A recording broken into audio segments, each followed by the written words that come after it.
Bismillahirrahmanirrahim. Subhanalladzi asra bi'abdihi laylan minal masjidil haram ilal masjidil aqsa alladzi barakna hawlahu linuriyahu min ayatina innahu huwas Sami'ul Basir.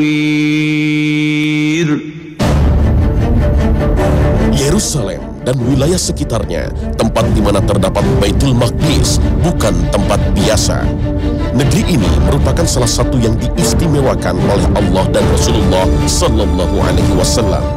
Mayoritas para rasul dan nabi dilahirkan, dibesarkan, berkarya, dan meninggal di wilayah ini. Risalah-risalah wahyu juga diturunkan di sini. Peristiwa-peristiwa besar bersejarah sudah terjadi di sini, dan peristiwa-peristiwa besar di masa depan juga dinubuatkan akan terjadi di sini. Dalam Al-Quran, Allah juga menjelaskan peristiwa yang dialami Nabi Musa alaihissalam dalam surat Al-Ma'idah ayat 21. Wahai kaumku, masuklah kalian ke negeri suci yang telah ditentukan untuk kamu, dan janganlah kamu berbalik ke belakang karena takut pada musuh, maka kamu akan menjadi orang yang rugi. Negeri suci yang dimaksudkan dalam ayat ini adalah Palestina dan Baitul Maqdis. Al-Quran menyebutnya Muqaddasah atau yang disucikan, dan kesucian itu mencakup makna keagungan, keberkahan, dan ketinggian derajat. Rekaman peristiwa antara Nabi Musa dan Bani Israel waktu itu di dalam Al-Quran menunjukkan pentingnya wilayah ini dan orang-orang yang berhubungan dengannya. Dengan izin Allah, kota suci ini akhirnya diserahkan kepada umat Islam pada masa Umar bin Khattab. Tapi keadaan sekarang berbalik 180 derajat. Untuk sekedar sholat pun, Masjidil Aqsa seringkali tidak boleh digunakan oleh pemerintah berkuasa Israel.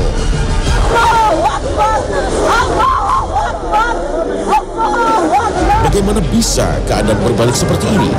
Peristiwa penting apa yang mewarnai perjalanan kota bersejarah ini? Simak ulasannya dalam Khazanah episode Yerusalem bagian 2.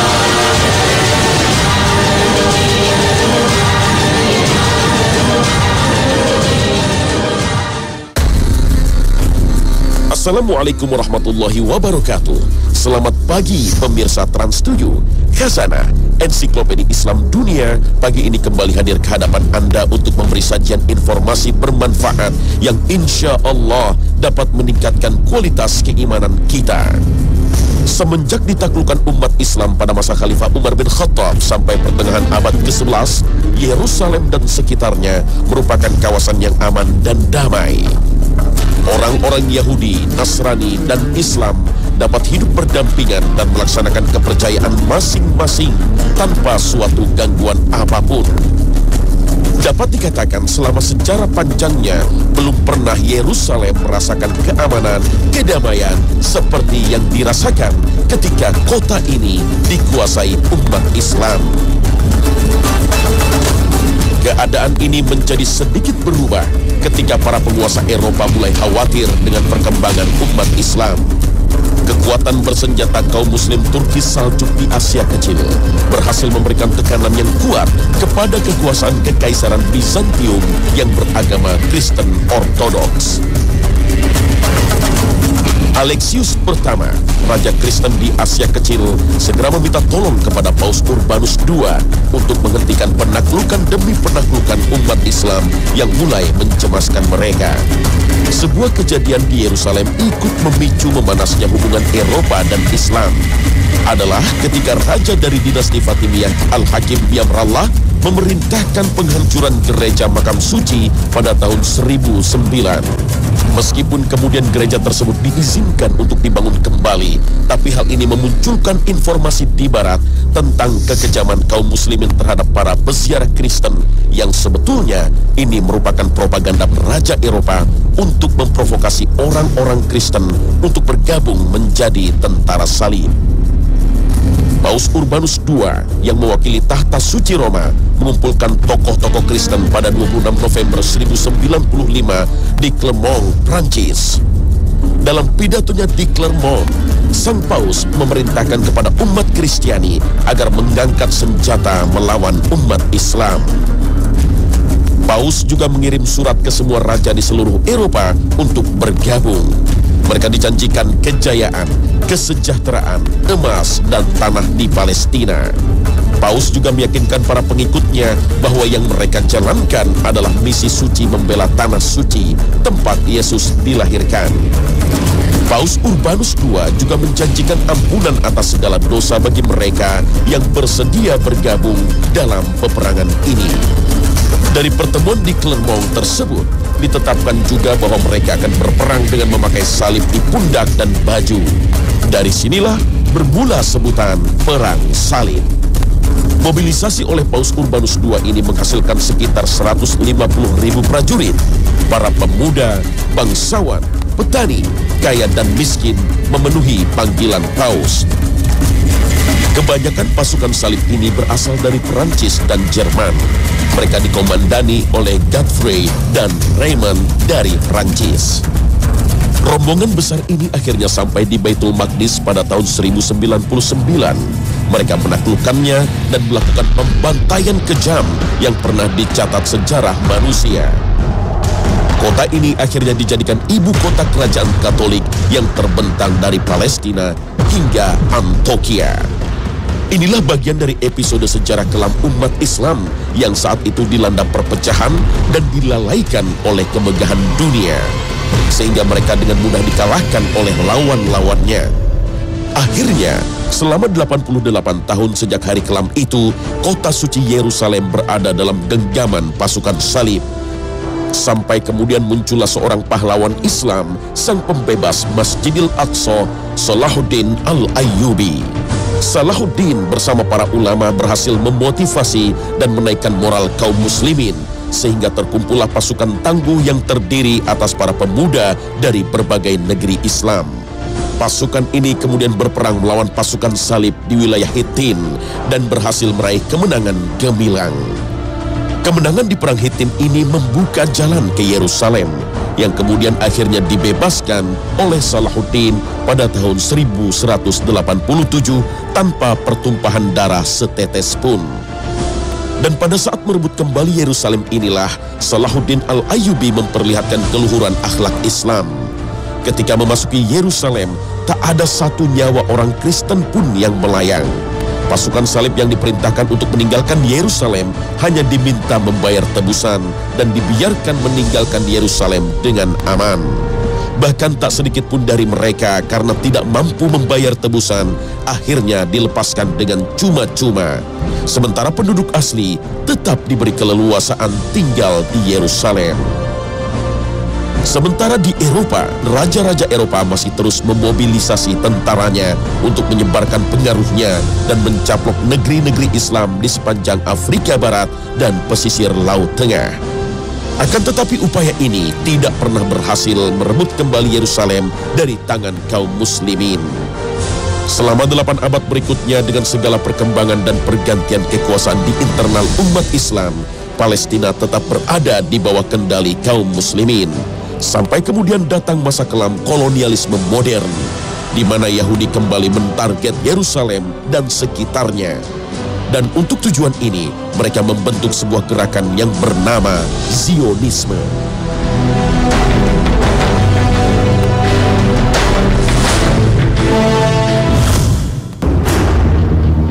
Sejak terusir dari Yerusalem, nostalgia masa lalu dan mimpi akan tanah yang dijanjikan selalu menjadi propaganda yang ditanamkan pada setiap orang Yahudi. Klaim akan ras pilihan Tuhan membuat mereka merasa paling layak terhadap Yerusalem, dan masih dalam rangka merealisasikan tujuan tersebut, dibentuklah sebuah gerakan yang bernama Zionisme. Zionisme adalah sebuah gerakan yang menginginkan berdirinya negara Yahudi di Palestina. Gerakan ini dilatar belakangi klaim sepihak Yahudi atas Palestina seperti yang tercantum dalam kitab Talmud. Talmud adalah kitab yang berisi doktrin dan fatwa yang berasal dari para rabi Yahudi.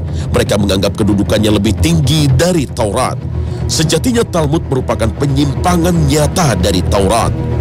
Kebiasaan para rabi Yahudi yang merubah ayat dan ajaran Allah telah diceritakan Allah dalam firman-Nya, yaitu orang-orang Yahudi. Mereka mengubah perkataan dari tempat-tempatnya. Mereka berkata, kami mendengar, tetapi kami tidak mau menurutinya. Dan mereka mengatakan pula, dengarlah, sedangkan kamu sebenarnya tidak mendengar apa-apa. Dan mereka mengatakan, ra'ina, dengan memutar-mutar lidahnya dan mencela agama. Sekiranya mereka mengatakan, kami mendengar dan menurut, dan dengarlah dan perhatikanlah kami, tentulah itu lebih baik bagi mereka dan lebih tepat. Akan tetapi Allah mengutuk mereka karena kekafiran mereka. Mereka tidak beriman kecuali iman yang sangat tipis. Al-Quran Surah An-Nisa ayat 56. Zionisme merujuk pada kata Zion. Zion sendiri merupakan nama sebuah bukit yang saat ini menjadi kota Yerusalem. Kaum Yahudi meyakini merekalah yang paling layak untuk menduduki tanah Yerusalem dengan dalih sejarah kejayaan kerajaan Nabi Sulaiman. Adalah Nathan Barnbaum, seorang Yahudi kelahiran Austria yang pertama memperkenalkan istilah Zion. Ini dilakukan pada 1 Mei 1776. Nathan mencetuskan Zionisme sebagai gerakan politik bangsa Yahudi untuk mendiami kembali tanah Palestina. Ide kemudian terus dimasak oleh tokoh-tokoh Yahudi sehingga menjadi rencana aksi yang matang. Gagasan tokoh Yahudi ini akhirnya mendapat dukungan dari sejumlah kolonialis barat yang merasa memiliki irisan kepentingan yang sama, yakni untuk menguasai wilayah timur tengah Arab yang kaya raya. Sejak itu, maka mulailah orang-orang Yahudi mengalir ke Palestina dan daerah sekitarnya. Apalagi keberadaan orang Yahudi di Eropa sesungguhnya tidak disukai. Dan dimulailah eksodus besar-besaran Yahudi menuju Palestina dan sekitarnya. Mereka membeli tanah pribumi dan lama-kelamaan menguasai perekonomian di sekitarnya. Kondisi ini berjalan nyaris tanpa hambatan yang berarti. Ini juga disebabkan oleh kelemahan umat Islam. Simbol kepemimpinan Islam masa itu, Turki Utsmani, sudah tidak bertaring lagi. Bahkan dijuluki oleh Barat The Sick Man from Europe, atau orang sakit dari Eropa. Dan hampir semua negeri Islam berada di bawah jajahan kolonial Barat. Umat Islam kembali ditimpa penyakit yang sama ketika pasukan salib mengalahkan mereka dan merebut Yerusalem, yaitu berpecah belah. Tercerai-berai dalam sekat sempit nasionalisme, lalai dan terlena oleh motivasi sempit dunia, sehingga mereka kehilangan kekuatan dan kewibawaannya. Hai orang-orang yang beriman, apabila kamu memerangi pasukan musuh, maka berteguh hatilah kamu dan sebutlah nama Allah sebanyak-banyaknya agar kamu beruntung. Dan taatlah kepada Allah dan Rasul-Nya, dan janganlah kamu berbantah-bantahan yang menyebabkan kamu menjadi gentar dan hilang kekuatanmu, dan bersabarlah.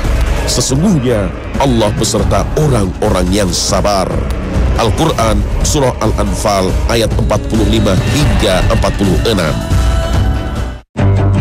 Gerakan Zionisme semakin berkibar dengan munculnya seorang tokoh Yahudi, Theodor Herzl.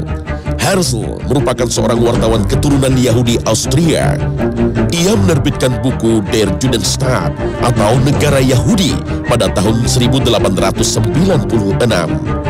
Buku itu secara detail mengajukan konsep tentang upaya pendirian negara Israel di Palestina. Herzl akhirnya dinobatkan sebagai Bapak Zionisme modern. Dalam bukunya, Herzl tanpa sungkan menegaskan bahwa untuk mewujudkan satu negara Yahudi di atas tanah Palestina, maka mustahil dengan cara-cara demokratis. Bahkan Herzl memberikan resep jitu agar tanah Palestina bisa dikuasai Yahudi, yakni dengan jalan memenuhi tanah Palestina dengan orang Yahudi, sehingga Yahudi menjadi mayoritas. Untuk memperkecil populasi orang Palestina, maka segala cara harus dilakukan, seperti teror, perang, pembersihan etnis, penyebaran penyakit, pembukaan lahan kerja di negara tetangga, dan sebagainya.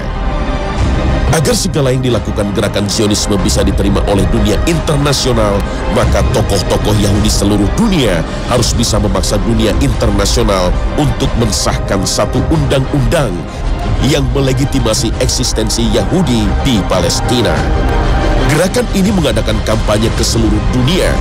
Kaum Yahudi mencetak buku-buku yang kelihatannya ilmiah yang menyatakan jika sebenarnya tanah Palestina adalah tanah yang dijanjikan Tuhan kepada bangsa Yahudi. Setelah Perang Dunia Pertama, melalui persekongkolan dengan Inggris dan diamini oleh Liga Bangsa-Bangsa atau PBB saat itu, disetujuilah wilayah Palestina sebagai negara orang Yahudi. Sebelumnya, pada tahun 1947, PBB menyetujui pembagian Palestina menjadi dua negara, yaitu satu negara Yahudi dan satu negara Arab. Pada 14 Mei 1948, tokoh Zionis David Ben-Gurion memproklamirkan berdirinya negara Israel. Dan David Ben-Gurion menjadi presiden pertamanya. Dan tentu saja, ini menimbulkan kemarahan negara-negara Arab sekitarnya. Konflik bersenjata pun tak dapat dihindarkan. Dan sampai hari ini, tanah Palestina terus bergejolak. Zionisme bukannya tanpa pertentangan di kalangan Yahudi sendiri. Kelompok penentang ini menganggap Zionisme merupakan gerakan sekuler yang menunggangi agama Yahudi. Masih menurut mereka, Zionisme merupakan gerakan sekuler yang berlandaskan pada Talmud, sebuah kitab yang mendapat inspirasi iblis dan bukan dari Taurat Nabi Musa. Kelompok ini dikenal dengan nama Neterewi Karta dan International Jews Anti-Zionist.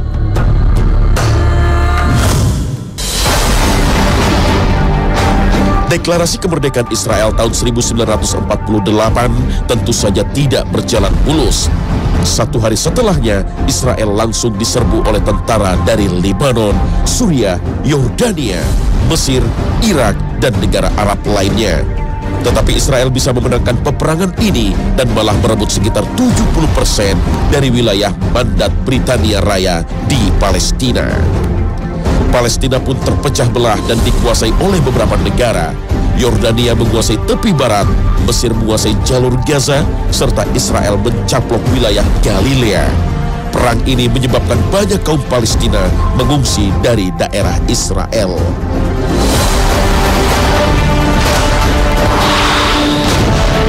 Konflik bersenjata lain yang cukup besar terjadi pada tahun 1967 yang terkenal dengan nama Perang 6 Hari. Disebut demikian karena peperangan ini hanya berlangsung sekitar 6 hari, tepatnya tanggal 5 hingga 10 Juni 1967. Pada perang ini Israel berhadapan dengan gabungan 3 negara Arab, yaitu Mesir, Yordania, dan Suriah.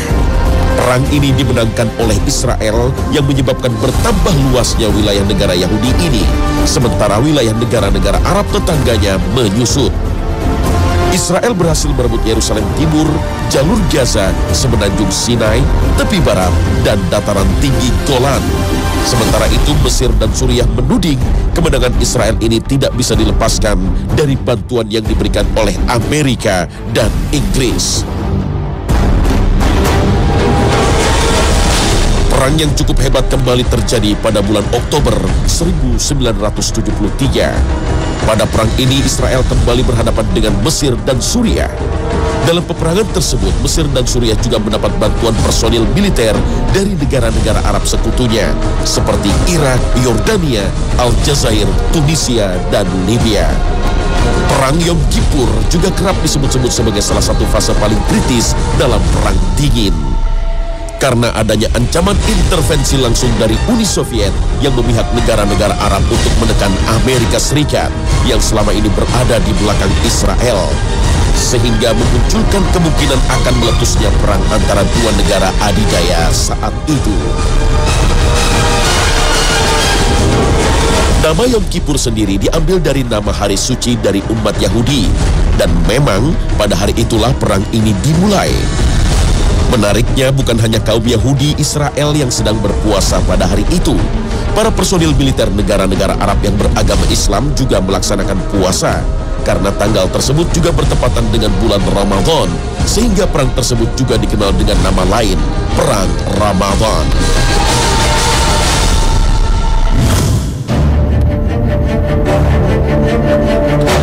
Palestina termasuk bagian dari wilayah yang dahulu dikenal dengan nama Syam. Berbagai nubuat yang disampaikan oleh Rasulullah SAW tentang tanda akhir zaman menjadi misteri tersendiri bagi negeri ini. Mulai dari kemunculan Isa alaihissalam, kemudian Dajjal dan pengikutnya dari kalangan Yahudi, sampai kemudian terbunuhnya Dajjal juga di tempat ini. Di samping itu, realita yang kita saksikan sampai hari ini tentang Yerusalem dan Palestina merupakan gambaran kebenaran apa yang disabdakan oleh Rasulullah Sallallahu Alaihi Wasallam. Pergolakan politik dan pertikaian serta konflik antar umat Islam dengan Yahudi sebenarnya telah diberitakan oleh Rasulullah Sallallahu Alaihi Wasallam. Di antara tanda akhir zaman adalah kemunculan Dajjal. Fitnah dan bencana yang ditimbulkan Dajjal merupakan yang terbesar sepanjang sejarah manusia. Rasulullah Shallallahu Alaihi Wasallam telah mewanti-wanti terhadap fitnah ini dengan sabdanya.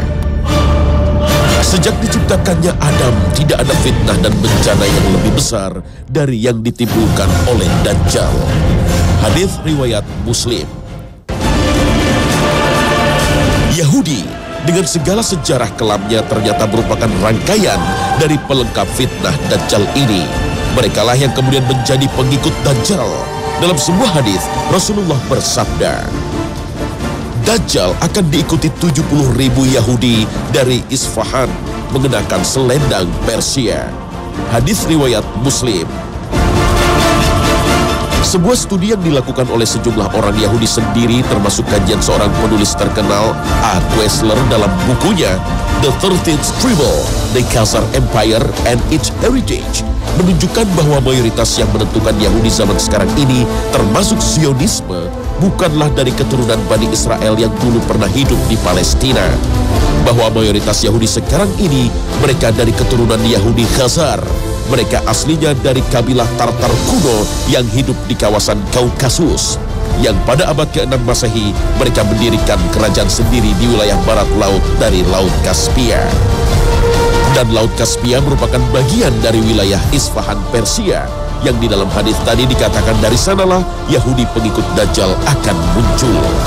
Dan indikasi ke arah sana semakin menguat dengan mengamati program Zionis Israel yang penuh dengan pemutar-balikan fakta, kebohongan, dan penipuan yang merupakan sifat utama Dajjal. Pengembaraan Dajjal bersama para pengikutnya ini akan berakhir di tangan Nabi Isa alaihissalam. Dalam hadis sahih yang diriwayatkan oleh Muslim dikatakan bahwa Dajjal dibunuh oleh Nabi Isa dengan tangannya sendiri di gerbang Lut. Menurut Dr. Syauki Abu Khalil dalam bukunya Atlas Hadits Nabawi, Lut atau gerbang Lut adalah kota yang terletak di dekat Baitul Maqdis atau Elia di Palestina dekat Ramallah. Pemirsa Khazanah, perjalanan sejarah kota suci Yerusalem dan perilaku Yahudi yang merusak tentu bukan hanya sekedar informasi, tetapi yang lebih penting lagi adalah agar kita mampu mengambil hikmah dan pelajaran. Karena bukan hal yang mustahil kita dapat terjerumus dalam hal yang sama jika kita tidak waspada. Semoga episode Yerusalem bagian 2 ini dapat melengkapi informasi kita tentang sejarah Al-Quds atau Yerusalem. Dan semoga kita dapat mengambil hikmah dari tayangan tadi.